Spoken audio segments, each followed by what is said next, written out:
PowerPoint. You'll see it on the screen as well.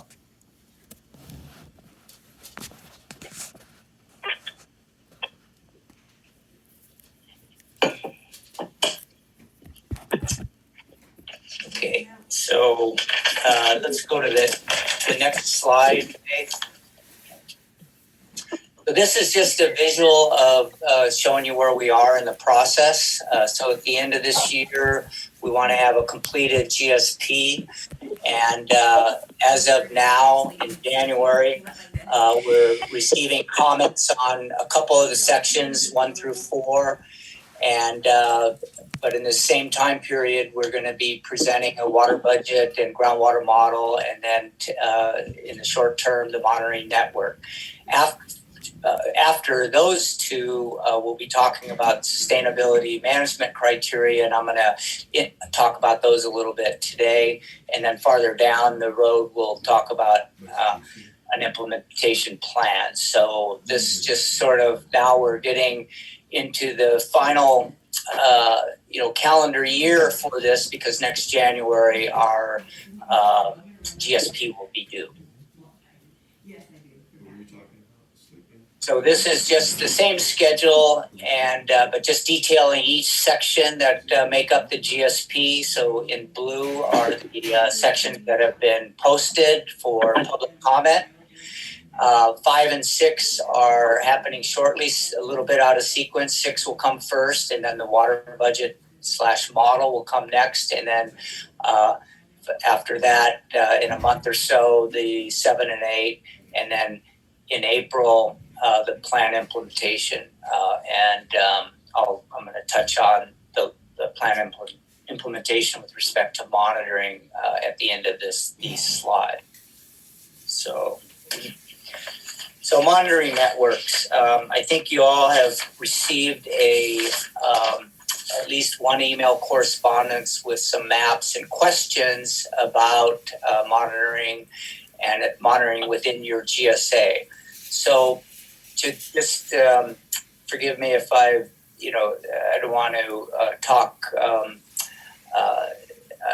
down too much. I want to kind of connect all of this, and so I may be repeating something that you're familiar with already. But the purpose of the monitoring networks, and by the way, this whole section really follows closely the best management practices document produced by DWR, and the very purpose of this program is to monitor sustainability indicators. So a sustainability indicator is things like groundwater levels, changes in storage. If in another setting, it might include seawater intrusion, water quality, degraded water quality, land subsidence, and then depletion of interrelated surface water features. Go back, Faye, to the previous one. So these BMPs cover criteria for selecting a monitoring network. There's 2 types of networks that I'm going to describe that we've provided maps for, and these will be detailed in section 6. And then also in almost every area, there's going to be gaps within a subbasin and within maybe a GSA where you conclude that maybe I don't have good monitoring well coverage to address a particular sustainability indicator, or perhaps multiple sustainability indicators. And so we've identified some data gaps there that we're addressing with some specifically with or primarily with some shallow wells in some different areas to address what we determined were some data gaps. And there's some grant funding that's been obtained to install those or address that data gap. So Faith, go to the next slide. So this again is just a list of the sustainability indicators. So SGMA requires that these all be addressed through a monitoring network. Again, seawater intrusion is not included in ours because there's no history or identified mechanism for intrusion to occur. However, we are in the Delta, and so we we know that there is a connection, a direct connection to the ocean, by surface water. And so we think that by monitoring groundwater quality, we can identify maybe mechanisms that result in maybe mixing of seawater with fresh water, at least at the surface, that may impact groundwater. But seawater intrusion in the classic sense isn't considered isn't an indicator that we're developing a network in the East Contra Costa subbasin. But all the others are. There's two columns to the right of the sustainability indicator. One is a representative monitoring network, and the other is a proxy network. So in some cases, you may not be, there are cases where you can't measure directly a particular indicator. In that case, a proxy would stand in. And the best example that maybe you can imagine is through groundwater storage. So if you think of the groundwater basin as a large tank and a change in storage being the level of that tank, so we look at the levels to determine whether storage was declining. Same thing with groundwater levels. Groundwater levels would be a proxy for changes in groundwater storage, either up or down, and we're concerned with reductions. So if there was a long-term groundwater level change, we would conclude that there must be some reduction in associated or highly correlated reduction in groundwater storage.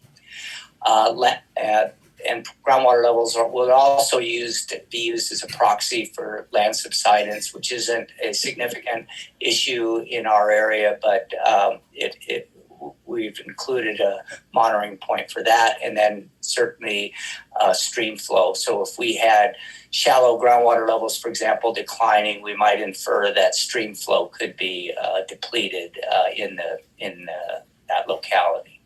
So those are the sustainability indicators and the types of networks that apply to those. So the DWR and the BMP document that I cited, but then also other sources suggest that the monitoring network criteria include multiple factors or parameters. And so this is a list of those that we look at. First of all, we want to include sites, we want to include existing data where we can and where we have a good historical record. So we're not going to start in 2020 or in 2022 with all new wells with no historical data. We're integrating historical records at sites that we feel has high quality information that informs the management actions of the GSP. We want good spatial distribution, not just geographically, but also vertically, because we do have in this setting a shallow zone and a deep zone. So we want to make sure that our monitoring network has points that are measuring directly in either of those. So not both of them at the same time, but we have points in the shallow zone and then points in the deep zone, and that those are spatially distributed in a reasonable manner. In areas where there's a lot of groundwater use, we expect that there's a need probably for more dense monitoring points as opposed to sparsely where groundwater isn't used very much, and maybe you have fewer points because those tell the story there. But where we have lots of high capacity production wells, we may need a number of monitoring points, more monitoring points to better capture the fluctuations that occur as a result of that pumping. And then the preference for ultimately is for these monitoring wells to be dedicated monitoring wells. So we generally would not be using a production well for, say, groundwater levels, but we want to, we have a lot of nested monitoring wells that are zones very finely tuned to a zone, and those are preferred over a production well, which is typically screened over a longer vertical horizon. We need well construction information. That's not an issue for new wells or newer wells, but if we had a very old well that we were monitoring for a long time, it might have a good historical record, but in the absence of construction information, it may not be useful, but there's ways to get around that. We could investigate the well structure itself, say with a video survey to determine where it's screened and try to still integrate that into the system. And then, of course, both the BMPs and our approach is that as applicable, there's always, in these types of settings, there's going to have to be some judgment as to what wells are the best to serve the purpose at hand. And so professional judgment definitely comes into this, and it's reflected in the chapter or the section that we'll be forwarding to you. So I mentioned there's two types of networks, and so I think you've seen these, but I'm going to show some detailed maps. But the first is a basin-wide monitoring network that incorporates every good quality monitoring point that we have, and ones that we think serve our purposes in monitoring sustainability indicators. And in November, you received some information about that, including a questionnaire, and most of you have responded, and we're reviewing the comments now. And I'll just jump ahead and say that those comments and their integration of those will probably be more in the plan implementation, because it had some of the questions had to do with paying for monitoring, who's going to do it, who's going to be what's the repository for the information, that sort of thing. So while it was useful for us to get that information from you, some of it it won't be acted on until sort of the plan implementation, and we may have some back and forth on that. Now, the second set, or the second category of a network, is a representative monitoring network. And so representative monitoring is an important term. It's a subset of the basin-wide monitoring, and it's going to be used in our GSP to evaluate and the effectiveness of, or it's going to be used to, in conjunction with minimum threshold effects such as groundwater level trends and measurable objectives of the GSP. And so we're not going to go to every single well in the monitoring network and say, well, if this, and set a minimum threshold, for example, for water levels, and then try to manage the basin on these dozens and dozens of locations. But we're going to try to find a representative well in a particular location that we think reflects local groundwater use, define a minimum threshold that we're going to manage sustainably at, and something that we can then define a measurable objective from which we then act on to ensure that we operate the basins sustainably. So this is a subset. It's saying that we're identifying wells that then represent the basin-wide monitoring network, but that we're going to look more closely on and report to the public and to DWR, the regulators, to say, here's our progress towards maintaining sustainable conditions in the basin. And of course, I think what will happen in practice is that as time goes on, we may see that some representative monitoring locations, for example, might be better than others. And so this is always going to be a adaptive process of continuing to make sure that we're using the best locations possible for the sustainable indicator that we're interested in. So basin-wide representative and basin and representative monitoring networks are two terms that are part of SGMA, and the latter, the representative monitoring networks, are key because we're going to apply these concepts of minimum threshold and measurable objectives to them. So this is so these two maps there's a lot of information there. These will be included in these are out of section 6, and you'll get a chance to look at these in more detail. But this is what we've identified as the basin-wide groundwater level networks for 2 zones. So under our hydrogeologic conceptualization, we're defining 2 zones in the basin, a shallow zone and a deep zone. The shallow zone being one that is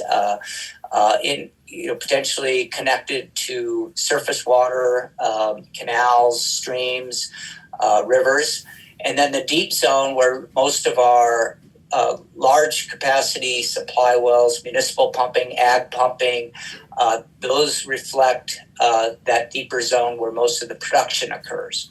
Now, I think there's also some domestic, there is a lot of domestic use, and that may connect to the shallow zone and maybe extend into the upper part of the deeper zone. So we have to be, part of our data gap is to make sure that we capture that domestic pumping. I think we've got a good network for capturing the deep zone pumping and the shallow zone on a basin-wide basis. So the groundwater quality network is, so there's a lot of data on groundwater levels, but groundwater quality is an important sustainability indicator. We're targeting a shallow zone and a deep zone in accordance with the hydrogeologic conceptualization that is in the chapter 3 or section 3. And if you look at the network for the shallow zone, there's some crosses, red crosses represent new monitoring well sites that I'm going to describe that are part of a data gap, and I'll try to make sure that we capture groundwater quality and levels in some other areas where we didn't have coverage. For the most part, in the deep zone, a lot of water quality is coming from not only nested monitoring wells, but also production wells. So you'll see on the right-hand map, the water quality is based on largely on municipal pumping well data, as well as a couple new sites that are shown up in Bethel Island, one in Bethel Island, one up in Antioch. Dan has a question for you. Go ahead. Yeah, just you may have covered it. I was just switching back over. I'm fully on this Zoom now and focused for the the monitoring network. I mean, if these are great for elevation monitoring, what's the plan for water quality monitoring, specifically in our area for saline intrusion in the Big Break area, and then coming down Old River? It seems like a lot of data gaps from a water quality standpoint in those two areas. Well, I think that's in part what the new site at Bethel Island so the slide that's up now is the groundwater quality network. And so it's not near as extensive as the groundwater level, but by having the water quality, we'll be tying this to groundwater levels, for example. And so if there's an indication that the Bethel Island site, for example, is stable, and then later we see that it's starting to change, but also groundwater levels are starting to change, it may tell us that we need to maybe add a couple shallow wells into other locations to try to capture what you're describing. I think the conceptualization of the hydrogeologic conceptualization indicates that the heaviest pumping for municipal and ag purposes is well separated from that intrusion that you described, but that the shallow wells on the left in that network would start to inform us that as to whether we should be concerned about intrusion. I'll say that as an example, at Discovery Bay, there's a zone at 100 feet. It's confined with clay above and below, but it's brackish, and all the wells are designed to ensure that they're sealed through that. So other places, I don't think we have a indication that intrusion has been a historical problem. I know that from work in Pittsburgh, that along the river, they have had intrusion problems in some of their wells that were near the river, but I think this could expand over time to address what you're describing. And I think hearing, that the plan and the network is not fixed in this moment in time is going to be important as we involve our policymakers and the public as well. So the plan itself is setting that 20-year horizon, but it is flexible within the plan itself. It's completely adaptive. I think I think we had an internal debate on should seawater intrusion be explicitly included, but again, we didn't identify a mechanism or history of it, and yet we are in a setting that is vulnerable to, say, seawater backing up the delta, and so we should be, and there could be pockets like I described in Discovery Bay. So I think we'll capture it with this, but then if a problem arises, we would have to branch out from that and probably install some additional wells. So it definitely isn't. This isn't. If in 2042 this is the same network, I just can't imagine that it would be. I think it's going to change over time, and especially as agencies develop and harden their own supplies and groundwater usage, that they may see a need to do additional things. I'd like to add on top of what Director Morath just mentioned. We do have a number of projects in the Oakley area that are going to be promoting the idea of using groundwater for irrigation, for large irrigation, and that would be my concern as far as saltwater intrusion. Any thoughts on that? How the added quantity of withdrawal or use of water could influence? Definitely. I think in that case, is this Paul? Yeah, this is Paul. Yeah, Paul. I think in that case, let's say you develop some, I assume, non-potable irrigation wells to try to take the load off or take the reduce demand for your highly treated water. And in that case, as you develop that project, and it's similar to how you develop Glen Park and Stone Creek, which was to say, let's do Glen Park, let's monitor around it.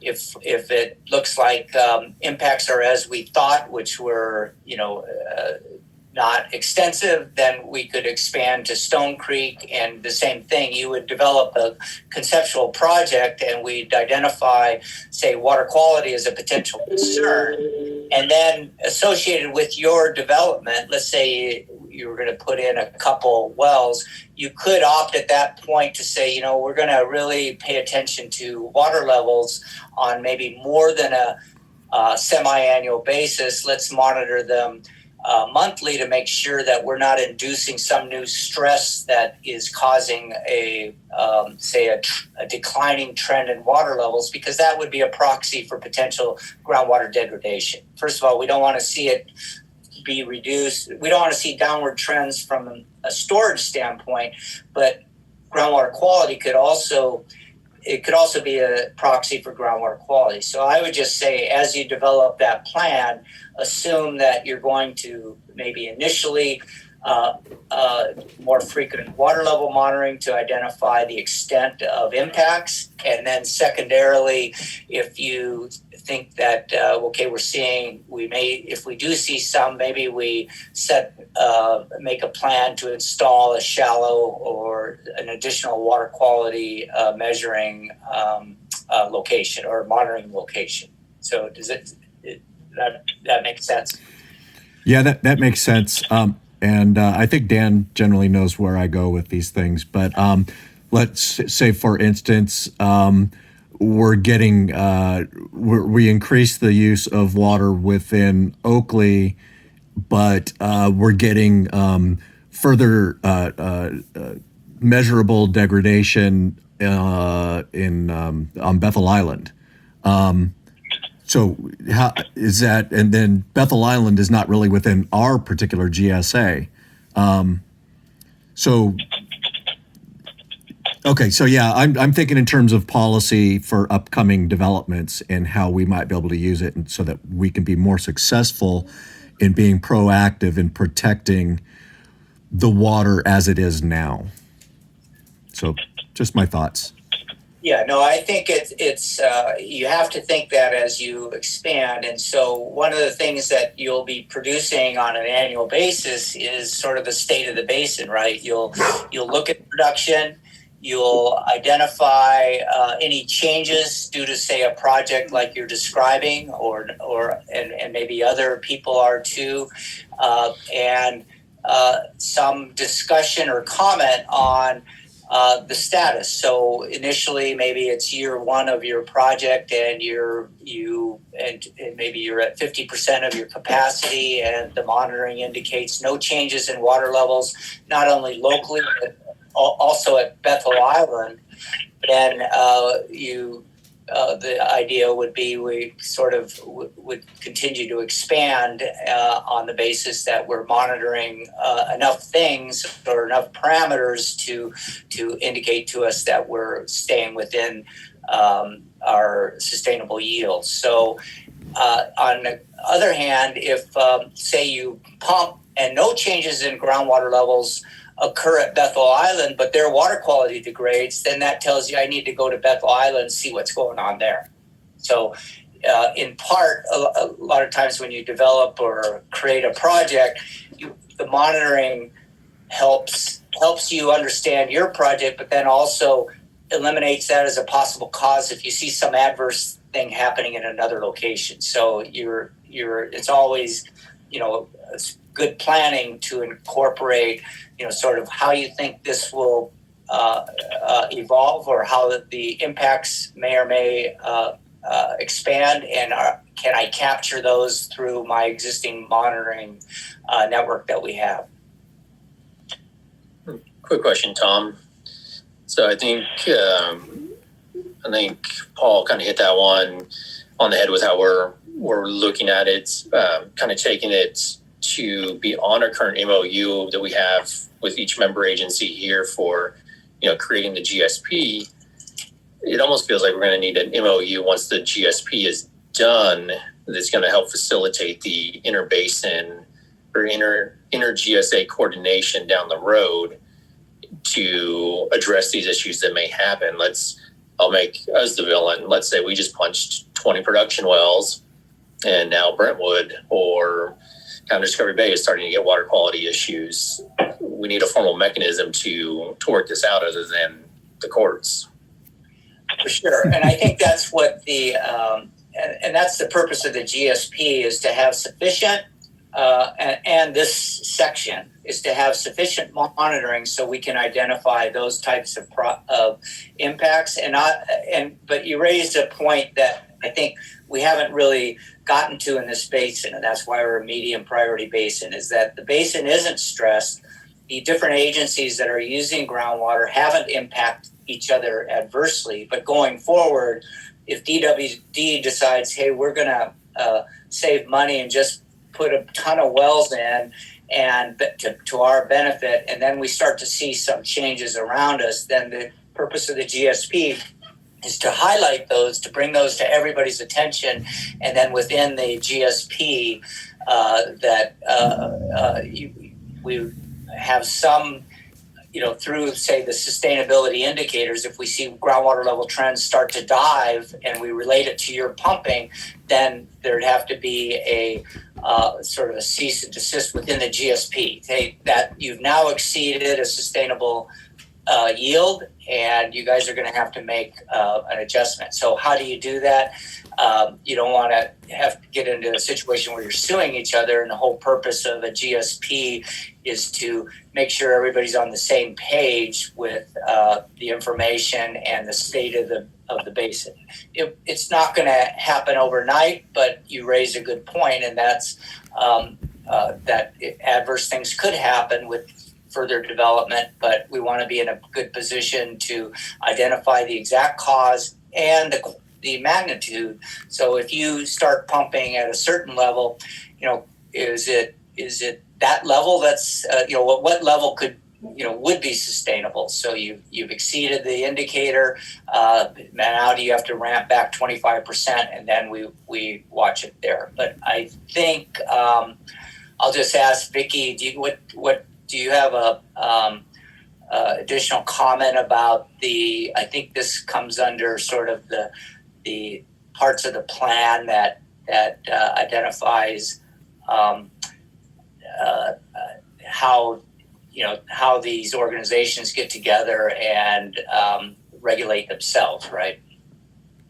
Right. There's language under the projects and management actions and things that are policies, by the GSAs as part of the GSP to look at the sustainable management criteria and what are the triggers related to ensuring that conditions remain sustainable. So it would be, the group deciding, how are we going to approach, all of those things that are established through the representative monitoring network that Tom is describing today, and the setting of these criteria in order to always be having an eye towards sustainability. And so I think, Dan, you make a really good point about, what happens next, in terms of process and how to have this collective discussion continue about the monitoring, because it's about the monitoring basin-wide. And there's also annual reporting that is required for the GSP area. And that would be looking annually at the groundwater extraction amounts and also the sustainable management criteria and how the plan is being implemented. So I think it's very good points to bring up as part of this, foundational information that is being used to help ensure ongoing sustainability. So Dan, I think also just not to, so I think that the subsequent chapters on projects and implementation will start to address that, as Vicki indicated. But just as an example of the what I was describing is that when Glen Park was put in by DWD, a lot of the neighbors surrounding there that are on wells were very concerned that you were going to dry up their wells. That's the term they use. You're just going to dry up the aquifer. And so you guys, and I think you're still doing it, but for several years, a couple years before, and then at least a year before Glen Park was put in, and then for multiple years since, you monitored those shallow wells to make sure that they were not affected. And so we have a good historical record there that suggests that the pumping that has been done at Glen Park and Stone Creek is sustainable.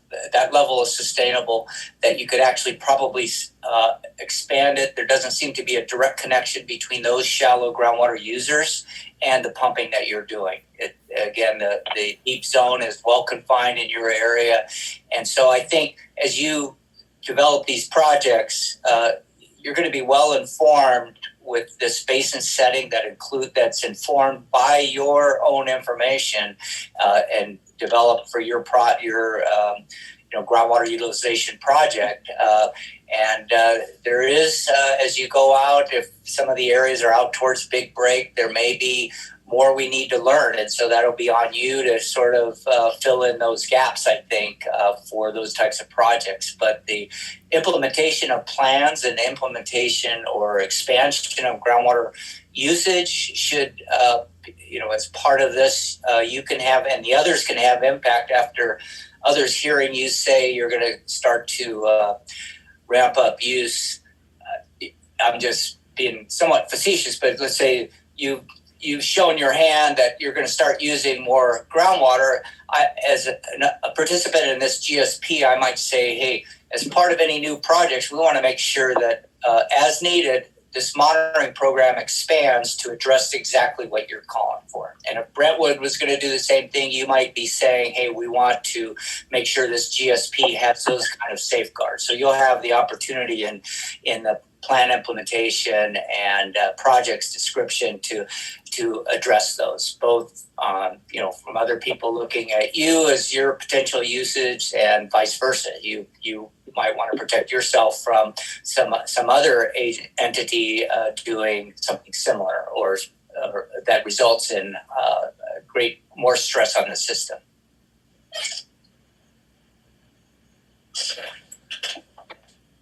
So Faith, if let's go to the next slide. I think so. We've kind of this is just words. I think I've talked about this, and I'm going to come back to it with a slide that summarizes visually as well. But again, the monitoring networks and description of those in words. So let's go to the next one, Faith. So the data gap analysis. So in this map that appears here, you can see that as an example, not to call them out, but the blue areas are where the heavy municipal pumping occurs. But look, the size of the basin is very large, and there are a lot of other groundwater users. It's I forget, at one point we looked and there were, I forget how many small water systems under 200 connections exist in this area, in the East Contra Costa subbasin. But for some reason, I remembered like 100 or 200 or something. There's just lots of them. And so we realized that while we monitor around our municipal wells very well, and ECCID monitors, especially shallow groundwater conditions in its service area, there really is a data gap in other parts of the basin. And we identified this on the basis of comments that were made on other GSPs that were submitted in 2020. These would be high priority basins, but comments that maybe disadvantaged communities were not being representative, that there were smaller water systems that were being left out of the picture, and then certainly de minimis users, which might be just a single house with a house well, we question whether they were being looked at. So we identified that as a data gap.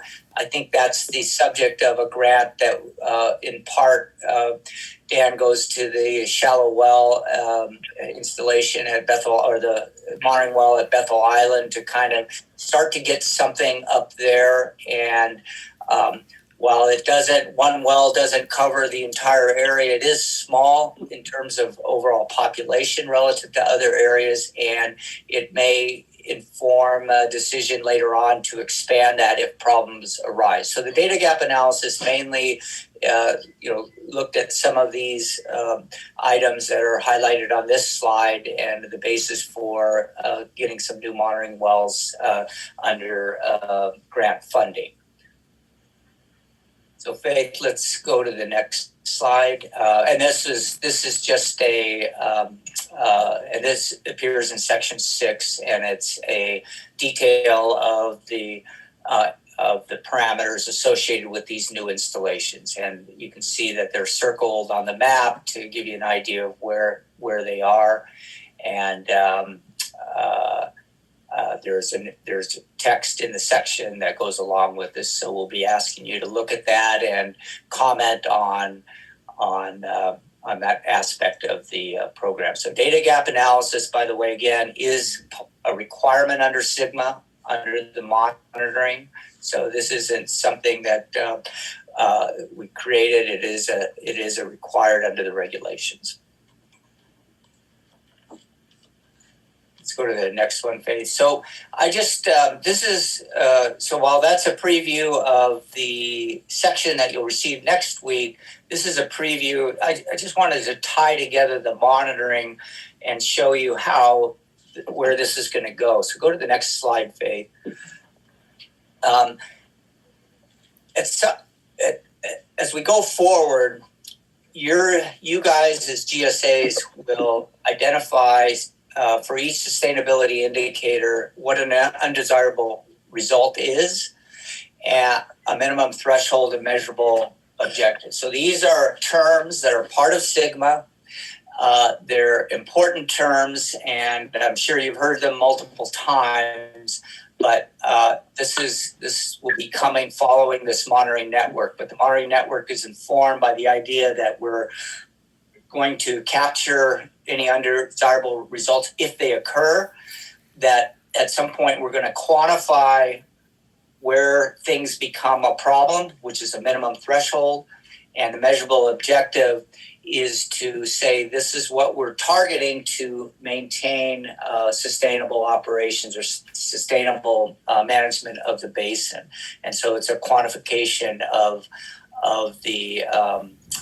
your operations, of whether it's municipal pumping municipal and say non-potable pumping by DWD, agricultural pumping by ECCID. All these terms apply, and it's something that you'll have input on to say what we think an undesirable result is. And I think the next slide, Faith, is a graphic of this. Oh no, there's one more. This just lists the sustainability indicators in ECCID, or in East Contra Costa Basin. So groundwater levels to reflect both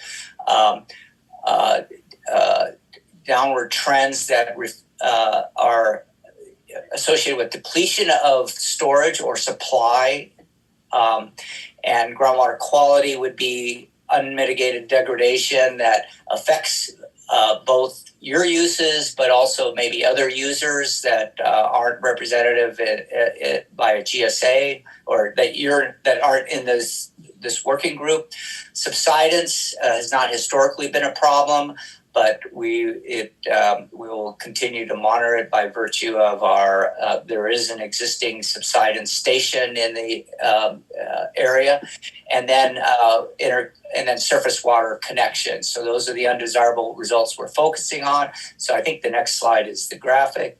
So this comes out of from DWR's BMPs, and so we would try to create for each sustainability indicator, in this case, say groundwater levels.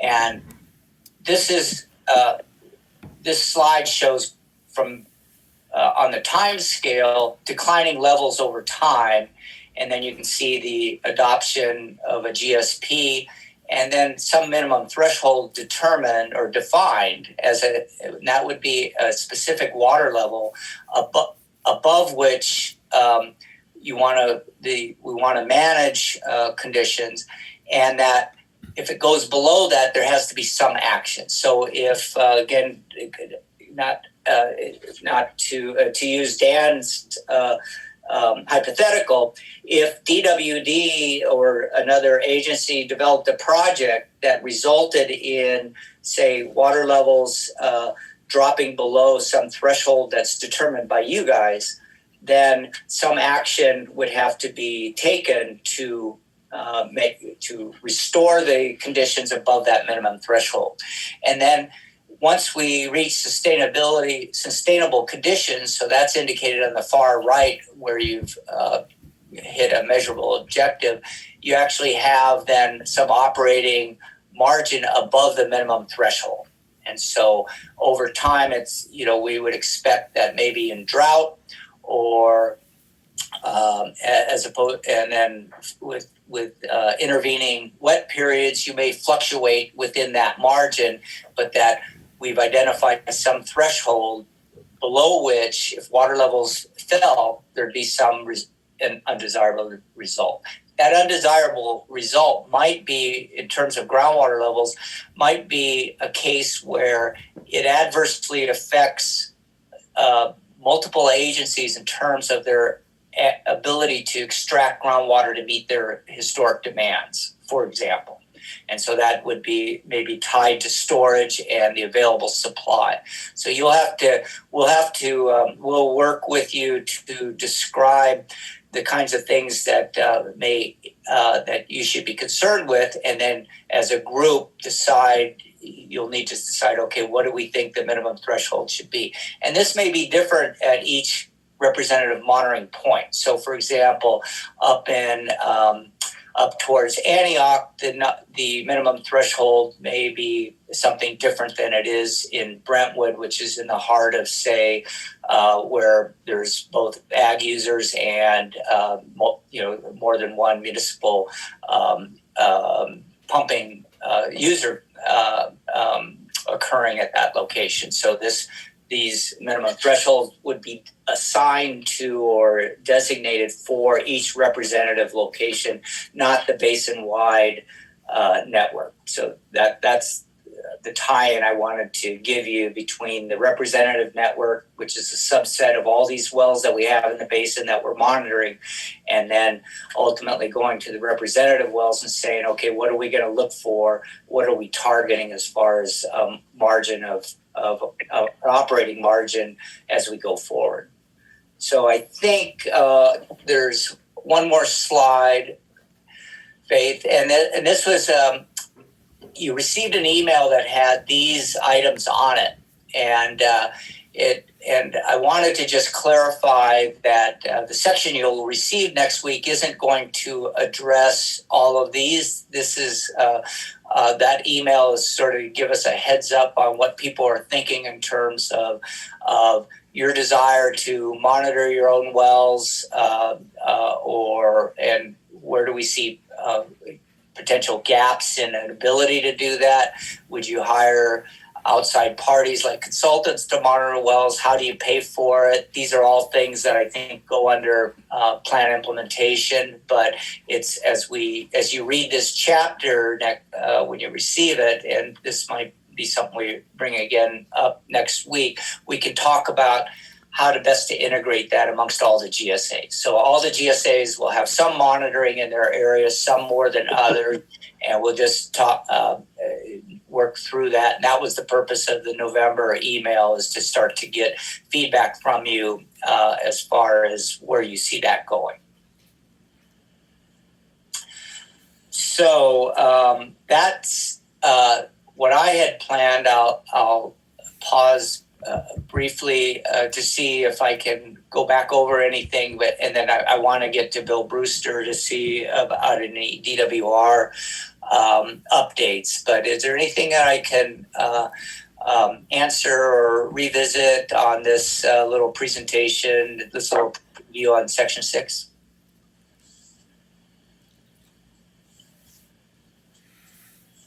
Okay, Faith, we're back on the agenda, and Bill,